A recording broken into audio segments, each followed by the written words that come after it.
ಬೆಂಗಳೂರು ಅಭಿವೃದ್ಧಿ ಆದರೆ ಇಡೀ ಕರ್ನಾಟಕ ರಾಜ್ಯವೇ ಅಭಿವೃದ್ಧಿ ಆಗ್ತದೆ ಅನ್ನುವ ಭ್ರಮೆನಲ್ಲಿ ಏನು ಆಡಳಿತ ವ್ಯವಸ್ಥೆ ಇತ್ತು, ಅದರಿಂದ ಈಗಲಾದರೂ ಕೂಡ ಹೊರಗೆ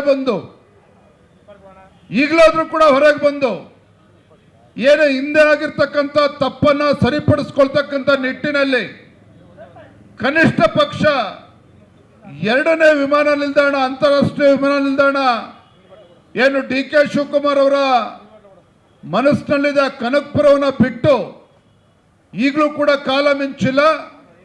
ತಾವು ಈ ನಾಡಿನ ದೊರೆ ಆಗಿ ರಾಜ್ಯದ ಎಲ್ಲ ಜಿಲ್ಲೆಗಳ ಅಭಿವೃದ್ಧಿ ಬಗ್ಗೆ ಚಿಂತನೆ ಮಾಡಬೇಕಾಗ್ತದೆ. ಹಾಗಾಗಿ ರಾಜ್ಯದ ಜನರ ಪರವಾಗಿ ನಾಡಿನ ಮುಖ್ಯಮಂತ್ರಿಗಳಲ್ಲಿ ನಾನು ಕೈ ಜೋಡಿಸಿ ವಿನಂತಿಯನ್ನು ಮಾಡ್ತಾ ಇದ್ದೇನೆ.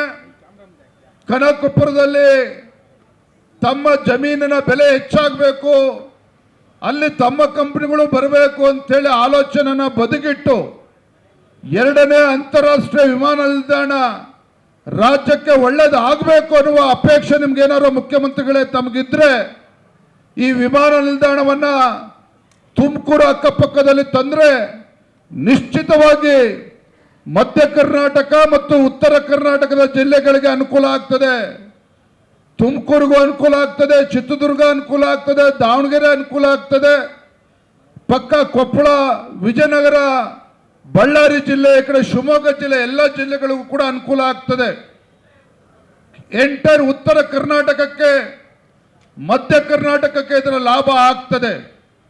ಹಾಗಾಗಿ ಮಾನ್ಯ ಮುಖ್ಯಮಂತ್ರಿಗಳೇ, ಈ ಒಂದು ವಿಮಾನ ನಿಲ್ದಾಣ, ಈ ಏರ್ಪೋರ್ಟ್ ಸೆಕೆಂಡ್ ಪ್ರಾಜೆಕ್ಟ್ ಏನು ಮಾಡೋದಕ್ಕೆ ಹೊರಟಿದ್ದೀರಿ, ಮತ್ತೆ ಇದು ಇನ್ನೊಂದು ಬಿಡದಿ ಪ್ರಾಜೆಕ್ಟ್ ತರ ಆಗಬಾರದು.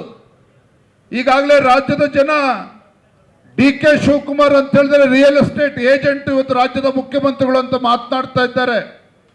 ಆ ಆರೋಪದಿಂದ ತಾವು ಹೊರಗೆ ಬರಬೇಕು ಅನ್ನುವ ಅಪೇಕ್ಷೆ ನಿಮ್ಮಲ್ಲಿ ಏನಾರ ಇದ್ರೆ ರಾಜ್ಯದಲ್ಲಿ ಹೋರಾಟ ಪ್ರಾರಂಭ ಆಗುವ ಮುಂಚಿತವಾಗಿ ಎಚ್ಚೆತ್ತುಕೊಂಡು ರಾಜ್ಯದ ಬೇರೆ ಬೇರೆ ಜಿಲ್ಲೆಗಳು ಅಭಿವೃದ್ಧಿ ಆಗಬೇಕು ಅನ್ನುವ ನಿಟ್ಟಿನಲ್ಲಿ ತಮ್ಮ ನಿಲುವನ್ನ ಬದಲಾವಣೆ ಮಾಡಿಕೊಂಡು ಎರಡನೇ ವಿಮಾನ ನಿಲ್ದಾಣ ತುಮಕೂರು ಅಕ್ಕಪಕ್ಕ ತೆಗೆದುಕೊಂಡು ಅಲ್ಲಿ ನಿರ್ಮಾಣ ಮಾಡಿದ್ರೆ ರಾಜ್ಯದ ಜನ, ಕನ್ನಡಿಗರು ನಿಮ್ಮನ್ನ ಶಾಶ್ವತವಾಗಿ ನೆನ್ಪಿಡ್ಕೊಳ್ತಕ್ಕಂಥ ಕೆಲಸ ಆಗ್ತದೆ. ದೇವ್ರ ಮೆಚ್ಚುವಂತ ರೀತಿಯಲ್ಲಿ ಆ ಒಂದು ನಿರ್ಧಾರವನ್ನ ತಾವು ತೆಗೆದುಕೊಳ್ಬೇಕು ಅನ್ನುವ ಆಗ್ರಹವನ್ನ ರಾಜ್ಯದ ಜನರ ಪರವಾಗಿ ನಾನು ಮಾಡ್ತಾ ಇದ್ದೇನೆ.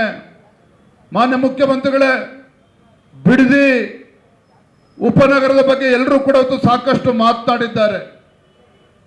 ರೈತರು ಇವತ್ತು ಕಂಗಾಲಾಗಿದ್ದಾರೆ ನಿಮ್ಮ ಈ ನಿರ್ಧಾರದಿಂದ.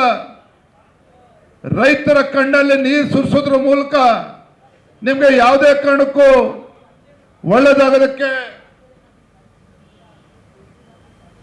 ಸಾಧ್ಯ ಇಲ್ಲ.